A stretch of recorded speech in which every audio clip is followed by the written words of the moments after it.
1. Assalamualaikum warahmatullahi wabarakatuh. Untuk ketua kelas boleh membacakan dulu kelasnya.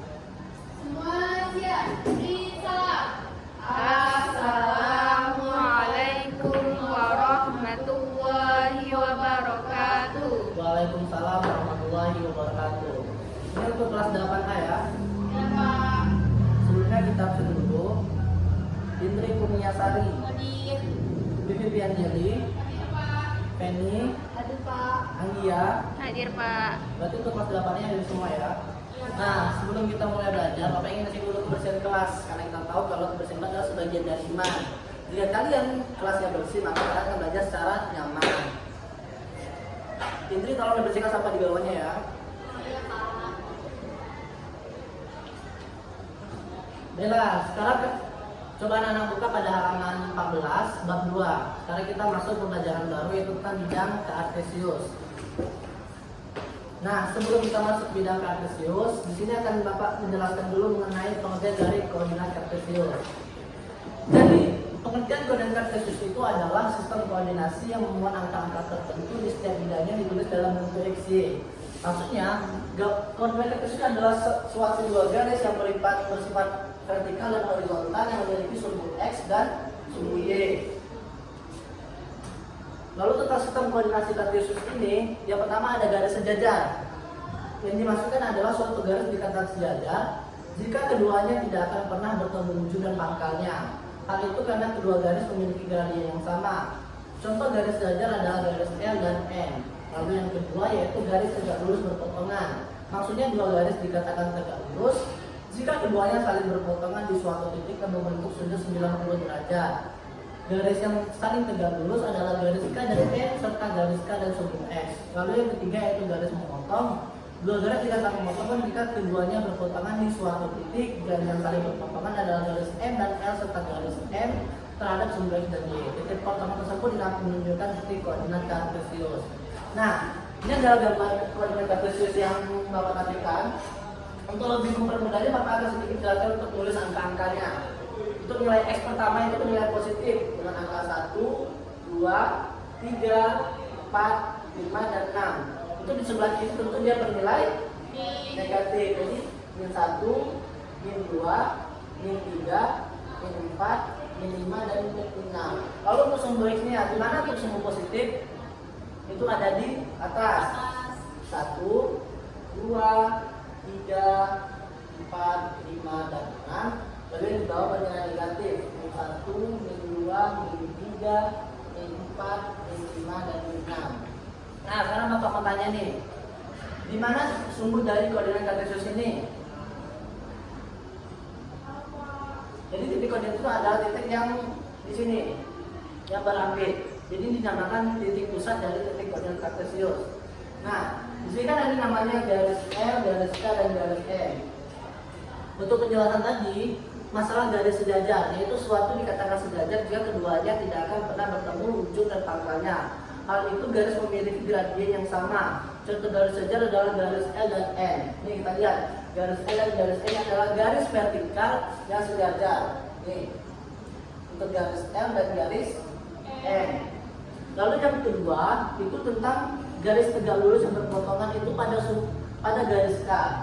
Nih, garis K. Kenapa dikatakan berpotongan? Ini lihat, dia bersentuhan dari satu titik ke titik lainnya. Ini adalah menunjukkan bahwa garis tadi merupakan garis tegak lurus jika berpotongan. Lalu ketiga garis memotong, ini adalah garis M dan L. Kita lihat nih garis M dan L untuk memotong berarti dia posisinya silang seperti sini. Nah, ini dinamakan dengan garis memotong karena dia memotong dari sumbu X dan sumbu Y tadi. Nah, sekarang Bapak ingin nanya mengenai tentang pembagian kuadran dari titik koordinat Cartesius tersebut.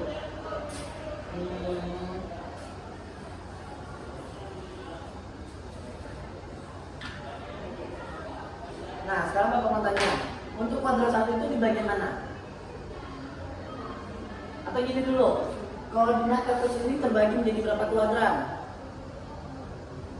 Ya, betul sekali, ada 4 kuadran. Yang pertama itu kuadran 1. Kuadran 1 ini bernilai positif dan positif. Lalu ada kuadran 2, ini bernilai positif dan negatif. Kalau ada kuadran 3 ini bernilai negatif dan negatif, dan kuadran 4 ini bernilai negatif dan positif. Nah, ini dinamakan kuadran 1, kuadran 2, kuadran 3, dan kuadran 4. Nah, di sini Bapak ingin ngasih sedikit contoh soal untuk kalian bisa lebih memahami tentang koordinat kartesius. Misalkan untuk soalnya tentukanlah titik XY dari A min 2,2, B 3, 4, C 2 min 5, dan D min 1 dan 4. Nah, di sini bisa nggak anak-anak menentukan di mana titik yang bisa sesuai dari sini? Sini akan membantu. Kita lihat dulu. Untuk titik A itu min 2 dan 2. Berarti nilai X-nya di mana? Ada di angka berapa? Min 2. Berarti untuk nilai Y 2. Penempatannya di mana? Kita lihat. Kita dimulaikan dari sumber X dan sumber Y. Yang A min 2 dan 2. Berarti min 2 posisinya di mana nih? Di kuadran berapa? Di kuadran 2, karena di sini juga bernilai positif. Nah, kita lihat sini min 2 bertemu dengan 2. Nah, ini adalah titik dari titik A. Lalu yang kedua yaitu 3 dan 4. Untuk nilai X itu adalah 3 dan Y adalah 4. Ini terletak pada kuadran berapa? Kuadran 1. Benar sekali, karena dia berjumlah positif dan positif. Nah, kita lihat 3 dan 4. Nah, ini adalah titik D. Lalu yaitu selanjutnya titik C 2 dan min 5. Nah, 2 dan 5 ini terletak di kuadran berapa? Kuadran 4. Karena kuadran 4 kita tahu berjumlah nilainya positif dan negatif. Nah, untuk min 2 dan min 5 itu titiknya di sini. Nah, ini adalah titik C. Lalu yang terakhir adalah min 1 dan 4 ini terletak di kuadran 2. Di kuadran 2. Kita lihat min 1 di sumbu X, kuadran 3 sama ya. Kita lihat ini 4 yang positif, itu di atas. Min 1 dan 4. Nah, ini kuadran D. Ada yang ingin ditanyakan mengenai titik koordinat ini?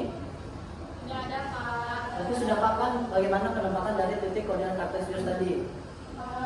Nah, sekarang Bapak ingin kasih contoh soal mengenai bangun luas dari titik koordinat kartesius tersebut. Di sini, anak-anak Bapak akan menentukan hasil bidang data yang dihasilkan dari titik koordinat tersebut tadi. Silakan Bapak mengulang mengenai titik koordinat kartesius. Untuk sumbu X dan sumbu Y.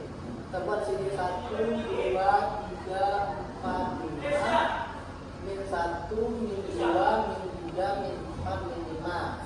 1, 2, 3, 4, 5. Dan min 1, min 2, min 3, min 4, dan min 5.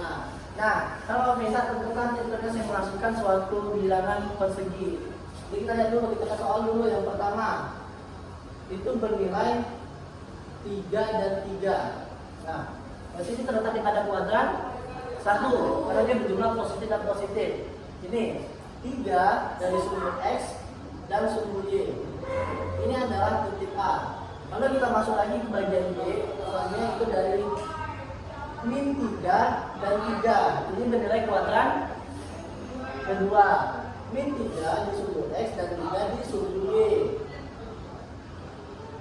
Lalu untuk yang bagian C, kita lihat lagi untuk di bagian ini negatif dan negatif, berarti min 3 dan min 3 ini bernilai kuadran ketiga karena bernilai negatif dan negatif. Ini adalah sumbu titik C, titik B, titik A. Lalu yang terakhir yaitu 3 dan min 3. Nah, ini bernilai dari kuadran 4. 3 di sumbu X, min 3 di sumbu Y. Nah, sekarang kita tentukan bahwa ini merupakan hasil dari persegi 4. Nah, di sini ada yang ingin ditanyakan lagi. Jika tidak ada, Bapak ingin ngasih contoh soal untuk kalian. Coba lihat di halaman 14, di halaman 15. Itu ada soal ada dua mengenai tentang titik koordinat kartesius. Nah, untuk itu kalian bisa membuat itu. Bapak kasih waktu dalam waktu 5 menit. Jika ada yang bisa menjawab, boleh angkat tangan ke depan, akan Bapak kasih nilai tambahan. Bagaimana, bisa? Bisa.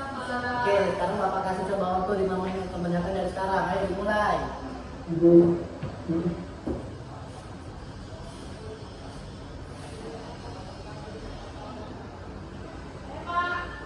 Oke, Niki.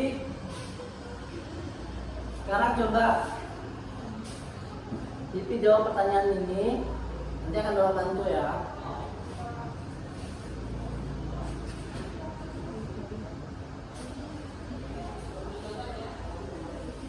Ini Bapak akan memakai bukan 4 lagi, tapi hanya 3 titik koordinat yang ditentukan.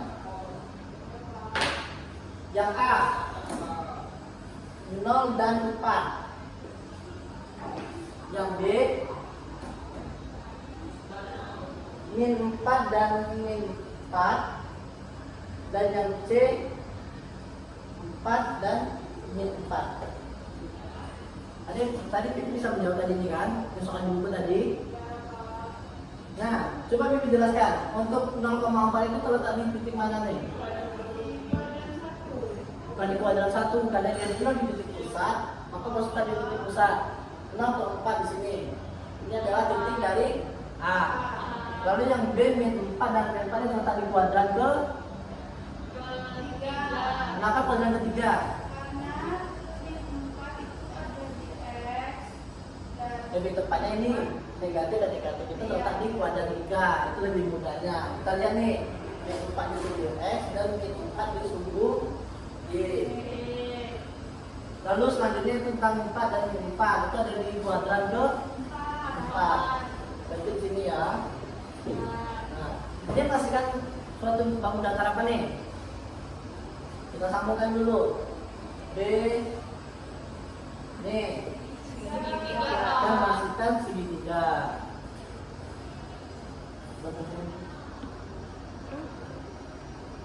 Tugas. Oke. Selanjutnya kita lihat dulu untuk kajian selanjutnya dari pembelajaran ini. Kegiatan literasi kita sudah, berpikir kritis kita sudah, kerjasama. Nah, sekarang Bapak akan kasih tugas kelompok. Jadi kalian akan mengerjakan satu tim berdua. Coba tuliskan soal ini di buku. Nomor 1. Tentukanlah titik koordinat yang menghasilkan bangun datar A 0,3, B min 2 dan min 2, C 2 dan min 2. Lalu yang kedua, tentukanlah titik koordinat dari titik yang A 1 dan min 1, B 1 dan 1, C 1 dan min 1, yang D min 1 dan 1. Sekarang kalian boleh berdiskusi untuk menjawab pertanyaan itu tadi. Bapak kasih waktu dalam waktu 5 menit. Ayo diskusi, jangan ribut.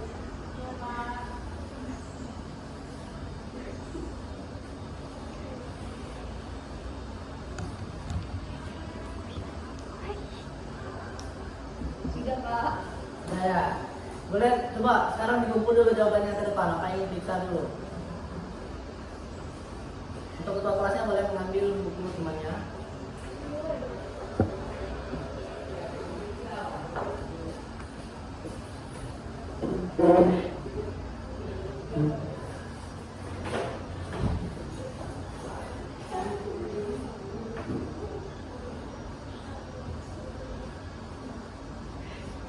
Oke, nanti anak-anak sudah paham ya mengenai materi koordinat kartesius ini. Ya, Pak. Gizi ya? Ya. Kenapa tuh Gizi? Ya, karena gampang, Pak. Oke, sebentar. Nah, sekarang Bapak akan bertanya kembali mengenai materi tadi sebelum kita akhiri. Kan Bapak jelaskan, apakah di sini masih ada yang kurang paham mengenai materi tadi? Sudah cukup?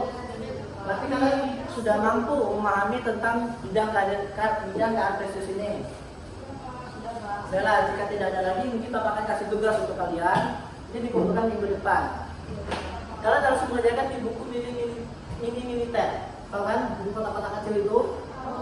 Nah, ini tuh lebih memudahkan kalian untuk membuat koordinat kartesius.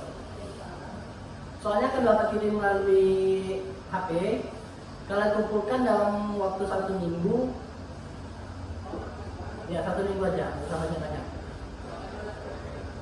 Mungkin cukup sekian pembelajaran hari ini. Jika ada kesalahan dari Bapak pengajar kalian ada yang kurang berkenan, Bapak minta maaf. Sebelumnya, apakah masih ada yang ingin ditanyakan lagi mengenai materi ini? Jika tidak ada, kita bisa istirahat. Karena bentar lagi mau jam dari istirahat. Tidak ada Pak. Baik, jika tidak ada, jadi Bapak akan memberikan sedikit rangkuman dulu untuk kalian, agar kalian bisa lebih memahami tentang materi ini. Jadi titik koordinat kartesius itu adalah suatu dua garis titik yang bernilai garis x, titik x dan titik y. Nah, ini beracuan untuk menentukan hasil dari titik koordinat tersebut. Jadi kalian lebih mempermudah membuat titik koordinat ini, kalian harus membuat di buku kotak-kotak atau buku mini militer. Sehingga kalian bisa lebih mempermudah tanpa menggunakan menggaris lagi. Baiklah, mungkin cukup sekian pembelajaran dari Bapak. Bapak akhiri, wassalamualaikum warahmatullahi wabarakatuh. Waalaikumsalam warahmatullahi wabarakatuh.